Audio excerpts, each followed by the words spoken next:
சீரியல்களின் full எபிசோடுகளை Sun டிவியில் ஒளிபரப்பான உடனே எக்ஸ்க்ளூசிவாக சன் நெக்ஸ்டில் மட்டும் ஃப்ரீயா பாருங்கள்.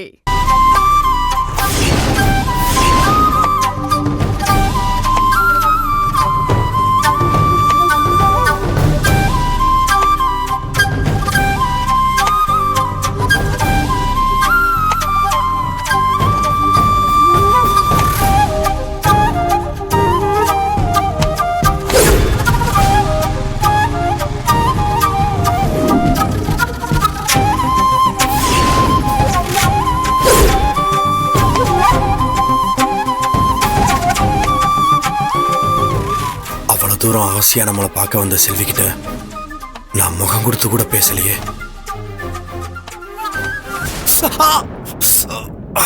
ஐயோ வேலு, என்ன இது? பார்த்து விட்ட வேண்டாமா? வலிக்குதா? இருங்க. என்ன வேலு நீங்க? வலிக்குதா? வலிக்குதா?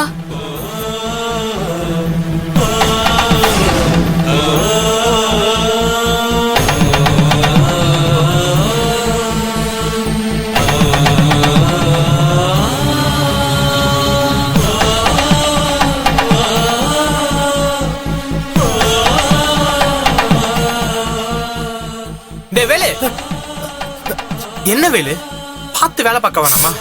இப்படி கையை கட் பண்ணி வச்சிருக்க. ஐயோ, இரு ஒரு நிமிஷம்.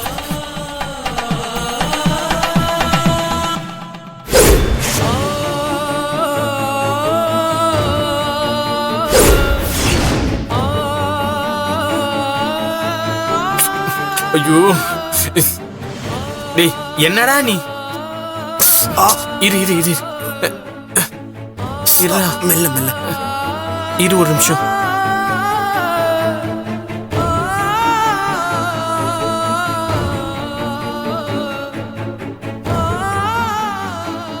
என்ன வேலு? வேலு, உனக்கு என்ன வேலை ஆச்சு? இத்தனை வருஷத்துல காய்கறி கட் பண்றப்ப உன் கையை கட் பண்ணிக்கிட்டதே இல்ல. இப்ப என்ன ஆச்சு உனக்கு? காட்டு. என்னால முடியலடா. செல்வி நினைப்புல இருந்து என்னால மீண்டு வர முடியல. என்ன வேலை நீ? இல்லடா, எங்க பார்த்தாலும் அவ இருக்கிற மாதிரியே இருக்கு. இப்ப கூட ஹோட்டல்ல என்னை பார்த்து பேசுறதுக்கு செல்வியும் மயிலும் வந்தாங்க. என்னது? செல்வி ஒன்ன பார்க்க வந்துச்சா? டேய், என்னடா சொல்ற? உன் மனசுல இருக்கிறது சொல்லிட்டியா? வீட்டுக்கு வந்து கூப்பிட்டியா? அப்ப செல்வி என்ன சொன்னா? இல்லடா, செல்வி வந்து திரும்ப அண்ணனை பத்தியே பேசுச்சு. அவ பேசினதும் என்னால கோவத்தை கண்ட்ரோல் பண்ண முடியல. அதனால முகம் கொடுத்து கூட பேசாமட்டேன். வேலு, என்னடா நீ? அண்ணனை பத்தி பேசினா நீ அப்படி நடந்துக்கிற? செல்வி உன்னை தேடி வந்ததே பெரிய விஷயம். நீ ஒழுங்கா பேசி பிரச்சனையை முடிச்சிட்டு வராம இப்படி முகம் கொடுத்து பேசாம வந்துட்டேன்னு வேற சொல்ற.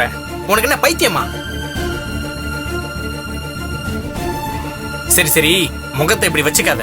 பண்றதெல்லாம் பண்ணிட்டு இப்ப வருத்தப்பட்ட என்ன பிரயோஜனம்?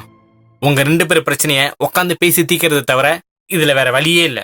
இல்லடா, செல்விக்கு நான் சரியானவனானா தெரியல. அவ இவ்வளவு தூரம் என்ன தேடி வந்தும் நான் இவ்வளவு கேவலமா நடந்துக்கிறேன். நான் மனசு ஜென்மமே கிடையாது. வேலு, அப்படி பேசாத வேலு. சூழ்நிலை உன்னை அப்படி பேச வச்சிருக்கு. நான் ஒன்னு சொல்லட்டுமா? நீ இந்த பக்கமும் அந்த புள்ள அந்த பக்கமும் உட்காந்து அல்லாடிட்டு இருக்கிறத விட்டுட்டு இந்த பிரச்சனைய பேசி முடிச்சிடலாம்டா. டேய், உனக்கே நல்லா தெரியும் இந்த உலகத்துல நான் எதை வேணாலும் பொறுத்துப்பேன். ஆனா என் அண்ணனுக்கு எதிரா யார் என்ன சொன்னாலும் அதை என்னால ஏத்துக்க முடியாது. இப்ப செல்வி நடந்துக்கிறத பார்த்தா அண்ணன் நடத்தணும்னு நினைக்கிற பூஜாவோட கல்யாணத்தை நடத்த விடக்கூடாதுன்னு தீர்மானமா இருக்கா. அந்த எண்ணத்துல இருக்கிறவங்கள நான் எப்படி ஏத்துக்க முடியும்? இதுதான் உன் பிரச்சனையா?